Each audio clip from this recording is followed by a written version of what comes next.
Hey everybody, welcome back to the channel. So today's video is going to be fairly short. I want to talk about the cup and crown tendency of boards. And the reason I'm doing this video is because I got a comment on one of my older videos a few weeks back, someone questioning the way we discuss cupping and crowning behavior in wood, and I thought, well, this would make a great topic for a video for a couple reasons, but really the main reason is that in addition to going over some of the rules of thumb and the rhymes that have been around for hundreds of years talking about cupping and crowning, I can just pull out a bunch of boards and we can look at them and we can see what these boards actually did as they dried, which to me is kind of the ultimate proof of how boards are going to want to cup and crown and what their tendencies are going to be. So stick around and we'll get started. Alright, so the reason understanding cupping and crowning is so important is that it really will tie into your construction techniques, both when doing carpentry like framing and decking, and also if you're doing fine woodworking such as cabinetry and furniture. You really need to understand the cup and crown tendencies of wood so that you're not fighting the wood, so that you're working with it, and you're really accounting for those tendencies in everything that you do. And we'll come back and talk about that in a few seconds, but I want to start off just with a easy to remember rule of thumb that's been around for decades, probably hundreds of years. And this is something you can remember, and it really applies well when you're doing flooring or decking. And that rule of thumb is bark side down, crown, bark side up, cup. Okay? Bark side down, crown, bark side up, cup. And that really tells you when you put a board down, like in a decking situation or a flooring situation, whether it's going to cup or crown. And so what I've done is I've laid out a couple different stacks of wood here, and these two stacks right here are white oak. This is poplar, and then this is southern yellow pine. All of this wood is dried for years, several years in that case of that oak. And so these boards have gone through and developed their natural cup and crown tendency, and we can go and look at each of these boards and see if they follow that rule of thumb. And it makes things easier to see, and I'll zoom in here in a second. I've marked out the rings in each case of these different sets of boards, and so we can really understand what the boards were doing. And so first we'll start over here all the way on the left with this white oak. The rings are going this way. They're arched up, which means this is the bark side. Okay, so bark side is up in this case, and we would expect these boards to show a cup, and they do. All right, this is really the same set of boards from the same tree, except I flipped this stack so that the rings go like this. Now we have bark side down, which should be a crown, and sure enough you can see these boards have a crown tendency. If I flipped them over, they'd be a cup, but again, we want to show bark side down, crown. Over here with the poplar, the top board has rings going like this, and so this has bark side up. You can see it has a cup. The bottom board I oriented bark side down, rings going this way, and this one has a crown, and that should be pretty easy to see when you look in here as we zoom in and see the shadows. And actually I like this set of boards because I really bisected the center pith of the log with these two boards, and so we're on either side of the center of that log basically. And you know, sure enough, we see, hey, the bark side up piece cupped, the bark side down piece crowned. All right, like you'd expect. And then finally over here with the southern yellow pine, I didn't even put a magic marker to mark these rings because they're so prominent and easy to see, especially when we zoom in. But again, I've got this top side, this top board, bark side up, and it's got a cup. The bottom board, rings going this way, bark side down, and it's developed a crown. Okay, and so this is, you know, 3 different species of wood, 4 different stacks in different orientations. 100% follows that rule of thumb: bark side down, crown, bark side up, cup.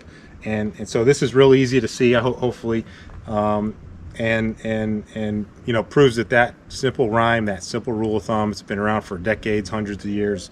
It works. You know, remember that, use that, and plan with that in your projects. Now, the reason this stuff can be important in certain projects is because you really want to work with the tendency of the wood, whether it's going to cup or crown. You need to know which side of the wood to face in or face down or face out, you know, depending on what you're building. And so there are many projects where You either need to look at the board to see if it's already cupped or crowned, or you need to look at the end grain, understand the rings, and then orient the board before you fasten it so that if it does cup or crown, it's going to work in your favor. Okay, and so really I think one of the best examples of how you want to plan for this is if you're doing flooring or decking. Okay, in those two situations, boards that cup are really bad. First of all, they create a trip hazard.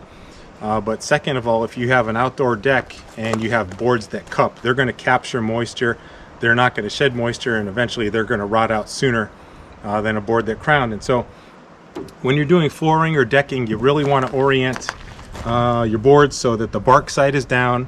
You have this crown, you know, this will be easier to walk over, be less of a trip hazard, and because this is curved high in the middle, if it's an outdoor deck, it's going to shed water to the edges where it can then drip through the joints in your deck. And so that's the first scenario, flooring or decking. You always want to do bark side down to have a crown. And then the second one we talked about in an earlier video when I was talking about the board and batten siding technique. And in that earlier video, you know, when you're putting up siding boards, you're standing there and it's hard to think about up and down, right? But the rule of thumb I think about when I'm siding with board and batten is to have the rings smile outward at you, okay, as you're standing on the outside of the building putting your boards up. And that really means you're putting the bark side of the board up against the framing facing inward, okay? So in the case of board and batten, you want to think about bark side in. And when you do that, that's going to make those boards have a tendency to crown outward, okay, towards the outside of the building. The whole board and batten technique is built around working with green lumber, and it's a brilliant technique. I'm a huge fan of board and batten, as I've said in earlier videos. But you know, when you're putting up green lumber, typically it has not cupped or crowned yet, and you want to put it up in a way that as it dries, it's going to do something that works in your favor.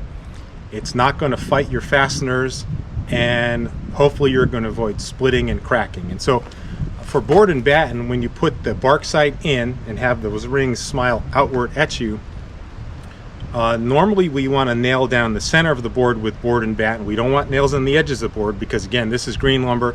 The edges of those boards are going to want to shrink in as the board dries. And so you don't constrain the edges. You put your nails in a straight row down the center of that board. And when that board would have a tendency to crown outward, it's going to have to fight your nail in the center of the board, going really all the way down your wall and your different wall girts. The nails are generally going to resist that crowning effect and keep the boards flat. But more importantly, as those boards crown outward towards you, they're going to press firm against your framing. They're not going to have a tendency to push your battens out, which would happen if the board cupped outward. And I've seen, you know, board and batten done wrong where someone maybe didn't pay attention to the boards, or they got the rule of thumb backwards and their boards all cupped outward. Well, guess what happens? You know, that basically pushes your battens loose, which is not what you want with that siding technique. Really, all the battens are there to do is hide the joint between your vertical boards as they shrink and gaps open up. And so super important with board and batten siding, you know, bark side inward, have the rings smiling out at you.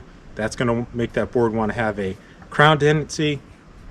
That's going to be constrained by your fastener down the middle, and it's not going to flip your battens off, you know, as the board moves around. So hopefully those are two good examples of why you want to take into account, you know, cup and crown, both when you're dealing with green lumber, and then also if you're dealing with lumber that's already dried and already developed a tendency and you're trying to work with it. So that's going to do it for today. As always, please leave your questions and comments below, and thanks for watching.